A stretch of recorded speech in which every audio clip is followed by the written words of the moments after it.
oligarchs. Congressman Tom Malinowski is a Democrat representing the 7th District. That is Hunterdon and parts of Essex, Morris, Somerset, Union, and Warren counties. He is a member of the Congressional Caucus Against Foreign Corruption and Kleptocracy. Congressman, thanks for being with us.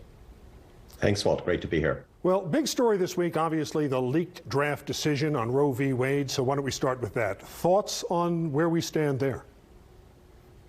Where we stand is that multiple states across the country are banning abortion. Louisiana is considering a law that would ban abortion and imprison women and doctors if they conduct the procedure from the moment of conception, even if the life of the mother is at risk. Multiple states, if Roe versus Wade is in fact invalidated by the Supreme Court, have trigger laws that would immediately put in place draconian bans on a woman's right to choose. And this is something that the overwhelming majority of New Jerseyans and the majority of Americans don't want to see happen.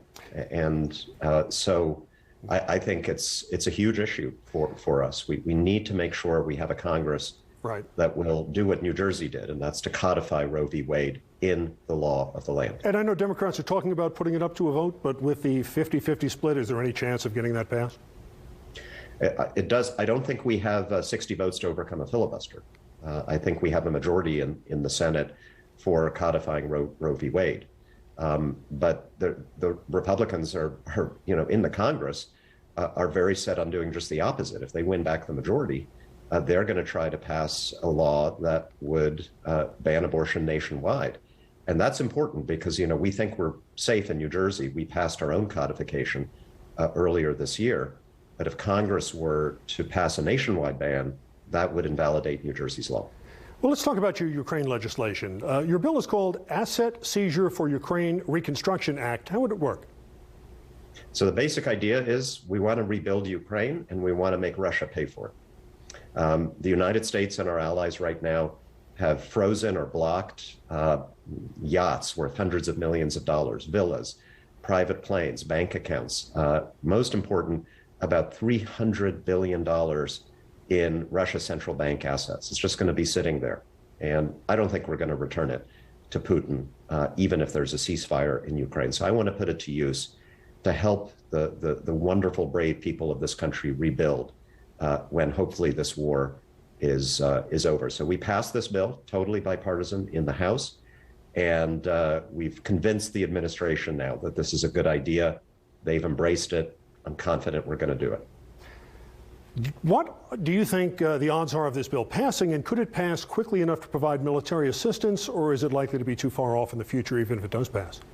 It has passed the House. So we passed the bill that basically tells the administration we need to come up with a way to do it. They came back to us and said, you know what, we agree. They didn't at first, but they do now.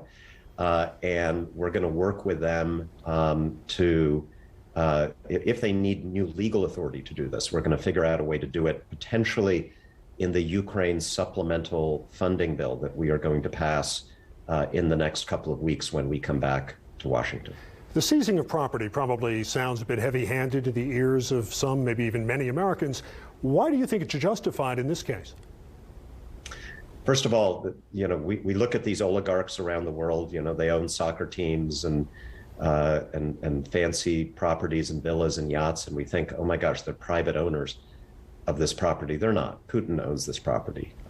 These guys are managers in a corporation or mafia, to be even more honest, that's run by one man in Moscow. And the money was stolen through corruption in Russia, and we, to our shame, have helped them protect it in our financial system, in our real estate, in our companies in the United States and Western Europe.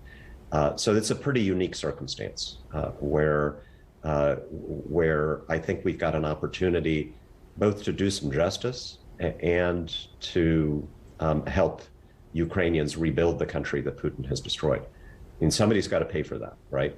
And the United States will be generous, will contribute, but we should not be stuck with a bill for tens or hundreds of billions of dollars just because Putin one day decided he's going to lay waste to Ukraine. I think he should pay for a good chunk of this. You also have a manufacturing bill on the table. Talk about that. So the House has passed a bill called the America Competes Act. The Senate has passed a different version of the bill, so this is very viable. And basically, this is about bringing manufacturing of critical technologies like microchips back home to America. Big lesson of the pandemic and the Ukraine war is that we just cannot afford to be as dependent as we have been on countries like China that are adversaries of the United States or places that are just unstable for the critical technologies that we need to power our economy. So whether it's microchips or batteries or solar panels or pharmaceutical ingredients, this bill invests in loans and loan guarantees to help manufacturers bring those jobs and that manufacturing back home to America. Going back to Ukraine, one of the things we're seeing with Russia on the offensive and having it stalled, and we only have probably 10, 15 seconds, is there a possibility Ukraine could win this and Russia could actually be defeated? Ukraine is going to win this war at great cost, of course, to the Ukrainian people, but I'm absolutely confident with the assistance we have provided and their own bravery, they are going to win. All right, and that's in their interest. Congressman Tom Malinowski from the 7th District of New Jersey, thank you so much for being with us this week.